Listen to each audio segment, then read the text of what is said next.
I never imagined my final breath would taste like regret. As the crowd shouted my guilt, I looked up to the sky. "Please, anyone, save me," I whispered, trembling. The cold blade of injustice glimmered before my eyes. I had done nothing wrong, only cooked with honesty. My heart pounded louder than the drums of the court. I thought of my kitchen, my knives, my father's smile.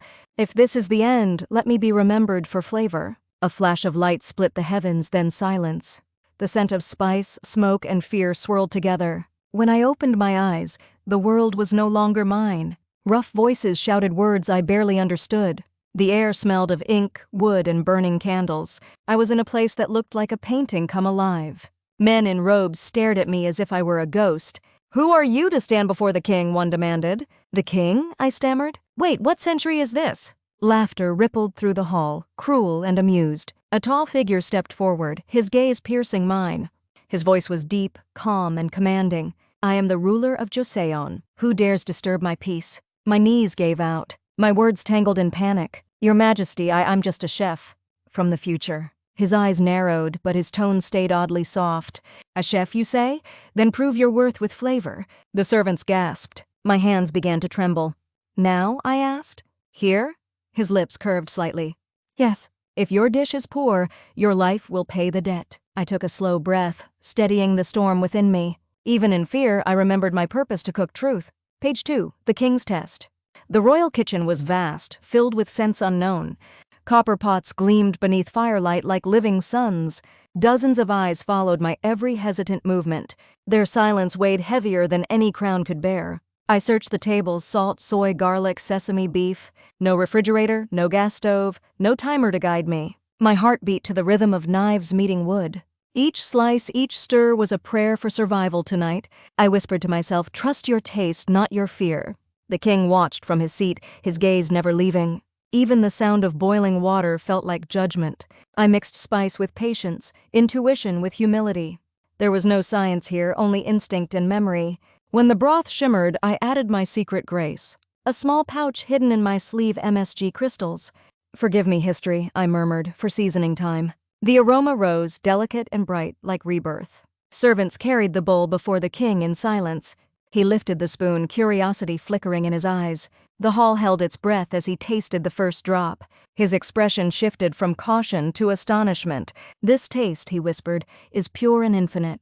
I bowed deeply, sweat tracing down my shaking hands. "It is umami, Your Majesty." "A gift from the future?" He repeated the word slowly, as if tasting language. "Umami, such depth. Tell me, what is its nature?" "It awakens what already lives within the tongue, sire." He smiled faintly, eyes reflecting both wonder and doubt. For the first time since arriving here, I felt alive again. Maybe through this dish the future had found its voice. Page 3, A Conversation Beyond Time. The king set the spoon down slowly, eyes still lowered. I could see the ripple of thought crossing his calm face. "This flavor," he said, "is unlike anything in my kingdom." I bowed again, unsure if it was praise or suspicion. He rose from his seat, the golden robe flowing like flame. "Tell me, woman, where did you learn such mastery?" My throat tightened. I wanted to tell him the truth. "Your Majesty, I come from far beyond your reign." He stepped closer, his gaze piercing but not cruel. "Beyond my reign? Speak plainly." "What do you mean?" I swallowed hard, feeling the absurdity of my words. From a world 5 centuries ahead of this moment. The courtiers gasped, even the torches seemed to flicker. For a heartbeat, I feared he would order my death. But instead he laughed softly, not out of mockery. More like a man hearing an impossible song. 500 years, you say? A curious dream indeed. His eyes, however, searched me as if seeking proof. I said, "In my time, we still cook to honor the soul." "Then we are not so different," he replied quietly. His tone carried both sadness and admiration. "The throne feeds none but solitude and duty," he said. I felt the weight in his words, the loneliness behind it. For the first time, I saw not a ruler, but a man. "A king and a chef," I whispered. "Both serve hearts." He looked at me as though hearing truth itself. Perhaps in that fragile silence, time itself paused. The world felt small, the distance between eras fading. And I realized maybe fate had seasoned us both. Not just to meet, but to understand each other. Page 4, The Taste of Understanding. That night I was summoned again to the royal quarters. The moonlight painted the courtyard in silver quietude. Servants bowed as I passed, whispering behind their fans. Inside, the king waited, his posture serene yet weary. He gestured toward a low table set for two in silence. "I wish to taste that world of yours once more," he said. His voice, though regal, carried a strange tenderness. I nodded, arranging the ingredients with gentle hands. Cooking now felt different, less fear, more connection. The rhythm of chopping and stirring became a heartbeat. He watched me, not as a sovereign, but as a seeker. "What drives you to create such harmony and flavor?" I smiled faintly.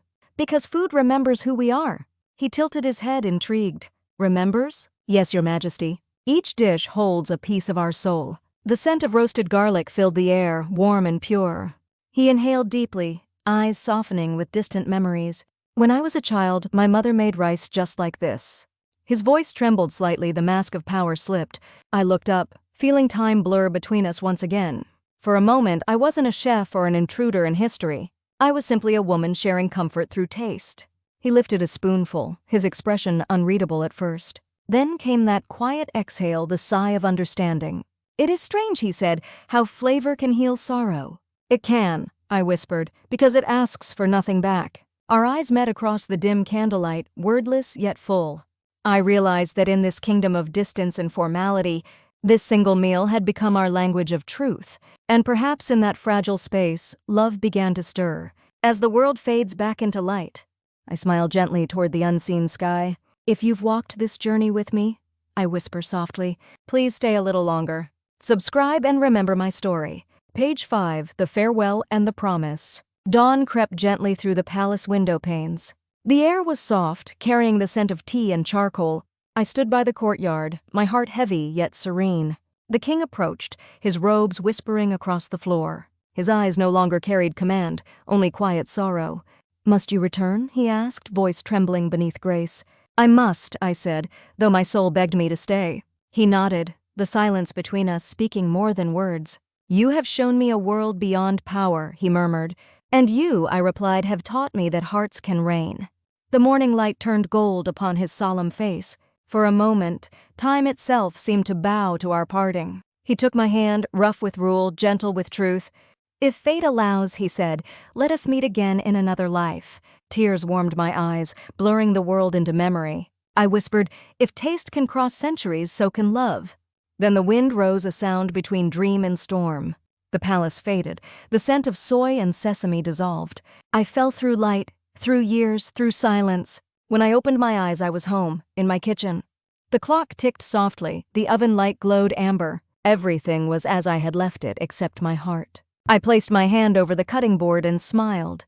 "Thank you," I said to the empty air, "for believing." My reflection in the pot shimmered like another world. The taste of that day still lingered on my tongue. I looked toward the camera, the world, and the future. "If you've walked this journey with me," I whispered, "please stay a little longer. Subscribe and remember my story." The light flickered once more, then faded into gold.